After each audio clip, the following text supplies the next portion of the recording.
شاعر کہتا ہے جب علم ہی نہیں تو عمل کیا ہوگا، جب علم ہی نہیں تو عمل کیا ہوگا، جس بیابان میں شجر ہی نہیں تو پھل کیا ہوگا۔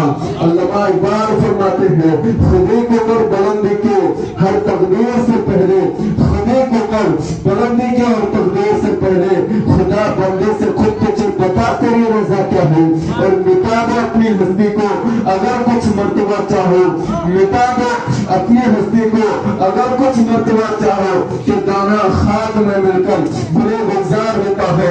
حضرت علی فرماتے ہیں لیسا الجمال بأسواب تزیننا، لیسا الجمال بأسواب تزیننا ان الجمال جمال العلم والادب، لیسا الیتیم قد مات والدہ، لیسا الیتیم قد مات والدہ ان الیتیم یتیم العلم والادب۔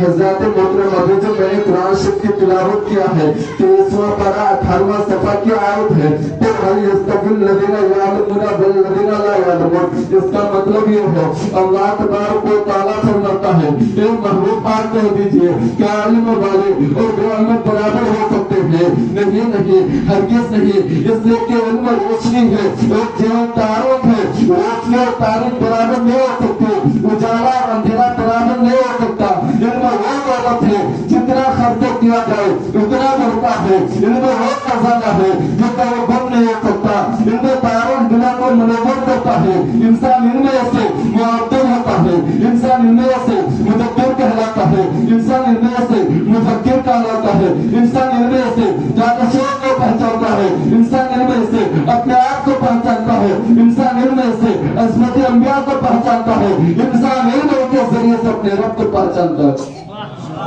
جس کے پاس علم ہوگا معدل کہلائے گا، معزز کہلائے گا، مدبر کہلائے گا، مفکر کہلائے گا۔ لیکن اس گھر میں آج سے کچھ سال پہلے 10 سال پہلے کوئی عالم نہیں تھا، لیکن 10 سال بعد اس خاندان میں اس گھر میں ایک عالم بن کر تشریف لائے، بولے سبحان اللہ۔ حضرت علامہ و مولانا ناحید صاحب قبلہ، انسان کے پاس جس کے پاس اب یہ مولانا ناحید ہو، اگر ان کے پاس علم نہیں ہوتا، یہ اپنے باپ کو پہچانتا لیکن باپ کا حکم کیا ہے ان کو کچھ معلوم نہیں ہوتا، یہ اپنے بھائی کو پہچانتا لیکن بھائی کے حکم کیا ہے ان کو کچھ معلوم نہیں ہوتا، یہ اپنے بہن کو پہچانتا لیکن بہن کا حقوق کیا ہے یہ نہیں سمجھ سکتا، یہ اپنے پریوار رشتہ دار کو پہچانتا لیکن رشتہ دار کا حقوق کیا ہے یہ نہیں جان سکتا، جوا کھیلنا کیا ہے ان کو کچھ معلوم نہیں ہوتا، ایک دوسرے کے چغل خوری کرنا کیا ہے اس کو کچھ معلوم نہیں ہوتا۔ لیکن جب انہوں نے مولانا ناحید نے جب علم دین حاصل کر کے آیا ہے، جب یہ علم دین حاصل کر کے آیا ہے، یہ اپنے آپ کو پہچانے گا، یہ اپنے ساتھ ساتھ اپنے بھائی کو بھی پہچانے گا، بھائی کے ساتھ ساتھ اپنے باپ کو بھی، باپ کے حقوق کو بھی پہچانے گا، اپنے بہن کے حقوق کو بھی پہچانے گا، جوا کھیلنا کیا ہے اس کو بھی یہ جانتا ہے، یہ شراب پینا کیا ہے اس کے بھی اس کے اندر علم ہے، ایک دوسرے کی غیبت کرنا کیا ہے اس کے بھی ان کے اندر علم ہے۔ آخر اسی لیے تو کہا ہے اللہ تبارک و تعالیٰ نے فرمایا، رسول اللہ صلی اللہ علیہ وسلم فرماتے ہیں طلب العلم فریضۃ علی کل مسلم و مسلمہ، کہ علم دین حاصل کرنا ہر مسلمان مرد عورت کو فرض ہے۔ لیکن حضرات میں چند منٹ میں آپ کے سامنے سے رخصت ہو جاؤں گا،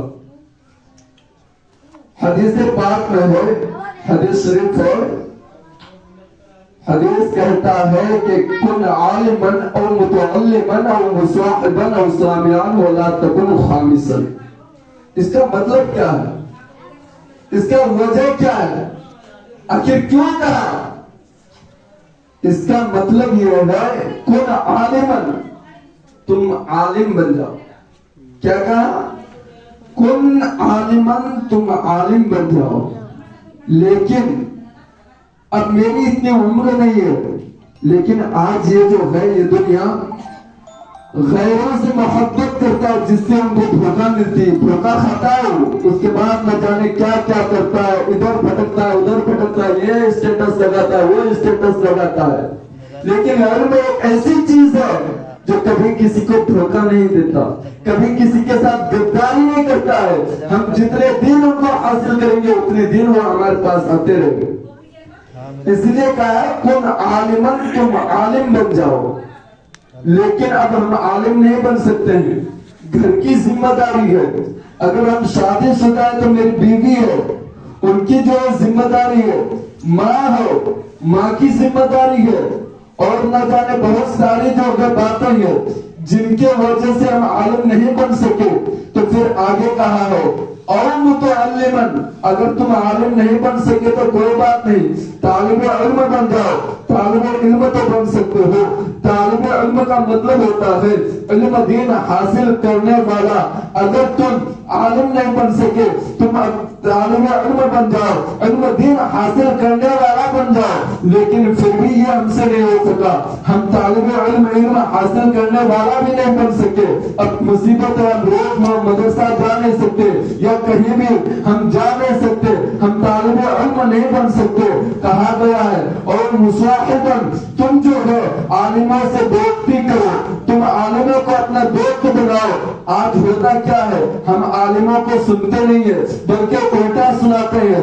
چائے پان کے دکان میں بات کر کے آتے ہیں، بیٹھ کر کے آتے ہیں، طرح طرح کی بات کر کے آتے ہیں اور سن کر کے آتے ہیں۔ اور اگر کوئی عالم یا حافظ اگر کسی کو کچھ کہہ دے تو وہ خود آ کر کے بولتا ہے مولانا صاحب سنیے، یہ تو ہم نہیں جانتے ہیں، یہ میرے اندر علم نہیں ہے، آپ مجھ سے بہتر جانتے ہیں، لیکن جو ہم کہتے ہیں وہی سچ ہے۔ دیکھیے ان کو علم نہیں ہے، وہ جانتا نہیں ہے، اس کو کسی چیز کی جو ہے جانکاری نہیں ہے، لیکن وہ یہ کہتا ہے کہ جس چیز میں جو کہتا ہوں وہ صحیح ہے۔ جب آپ نے سیکھا ہی نہیں، آپ کے اندر جب علم ہے ہی نہیں ہے تو یہ کیسے ہو سکتا ہے جو آپ کہے وہ صحیح ہے؟ الٹا عالموں کو سنانے لگتا ہے۔ لیکن اگر آپ جو ہے عالموں سے دوستی نہیں کرتے ہیں، اگر عالموں سے آپ روز نہیں مل سکتے ہیں، اگر آپ عالموں کے صحبت میں نہیں رہ سکتے ہیں، آپ ان کو جو ہے اپنے گھر نہیں لا سکتے ہیں، یا آپ ان کے گھر جا کر کے ان سے گفتگو نہیں کر سکتے ہیں، آپ کے پاس ٹائم نہیں ہے، تو اور پانچویں کے بارے میں کہا ہے وَلَا تَكُنْ خَامِسًا، تم پانچواں مت بنو ورنہ ہلاک ہو جاؤ۔ پانچواں کیا ہے؟ پانچواں نہ ادھر کا نہ ادھر کا، کچھ بھی نہیں۔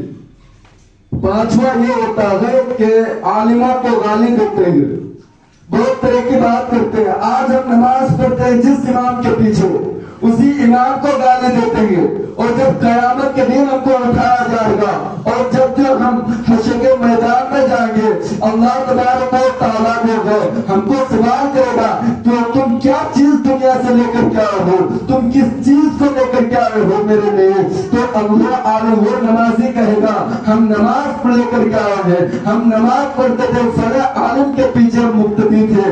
اللہ تبارک و تعالیٰ جو ہے ان کے نماز کو اسی کے منہ میں پھینک دے گا۔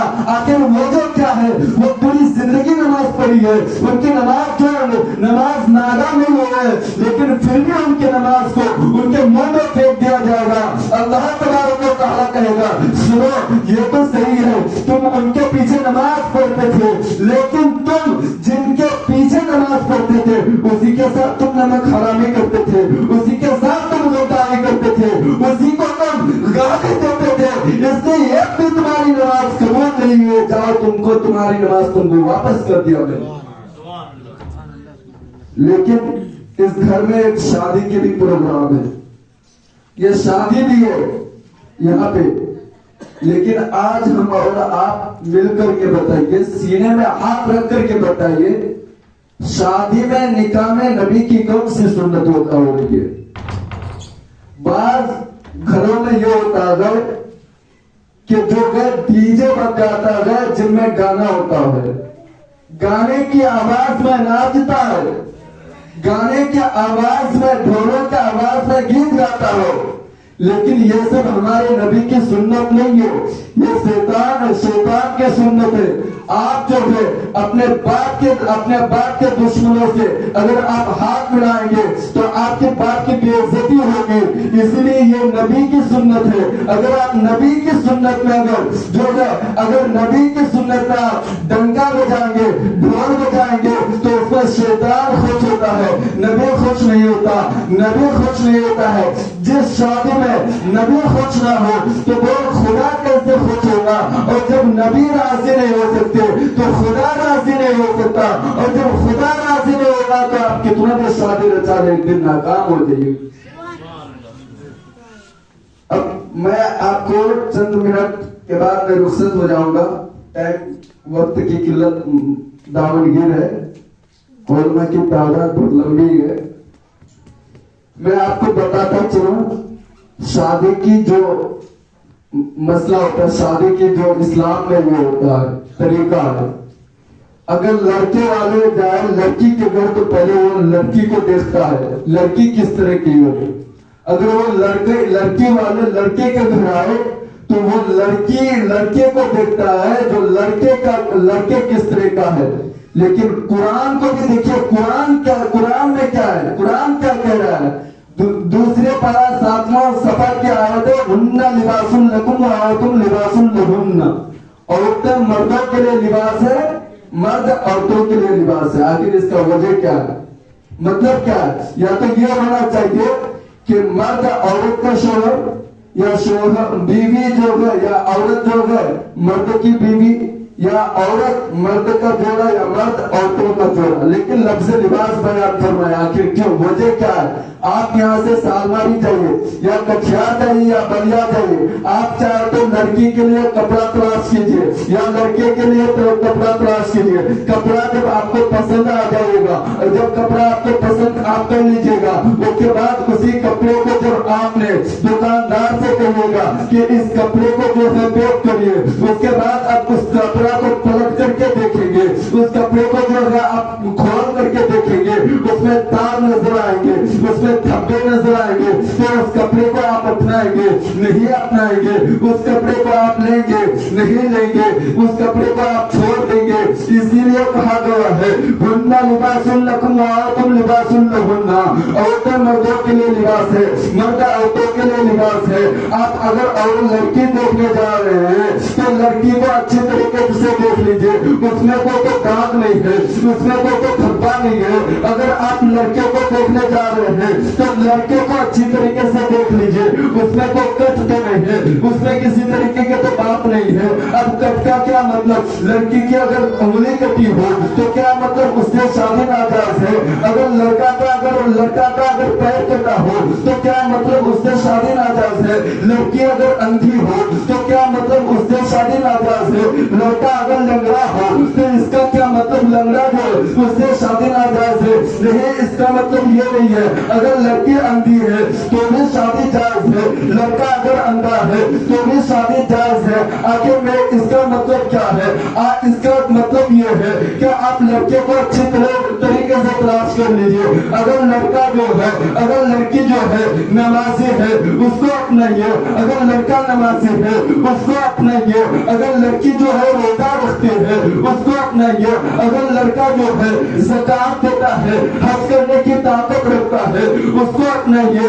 اگر لڑکی اس طریقے ہو جو بنا آستین کے گھومتے ہو، لڑکی اس طریقے جو ہے جو پینٹ شرٹ پر جو ہے مارکیٹ گھومتے ہو، ایسی لڑکی سے شادی ناجائز ہے۔ اگر آپ ایسی لڑکی کو اپنے گھر لائیں گے تو آپ کا گھر یہاں پہ بھی ناکام ہوگا، وہاں پہ بھی ناکام ہوگا۔ اگر آپ حج کرنے والی کو لائیں گے، آپ جو ہے نماز پڑھنے والی کو لائیں گے، آپ جو ہے قرآن پڑھنے والے کو جو لائیں گے تو آپ یہاں کے لیے بھی یہاں کے لیے بھی کامیاب ہو جائے گا اور وہاں کے لیے بھی کامیاب ہو جائے گا۔ یہی سے میں اپنی گفتگو ختم کر رہا ہوں۔ ما علینا الا البلاغ۔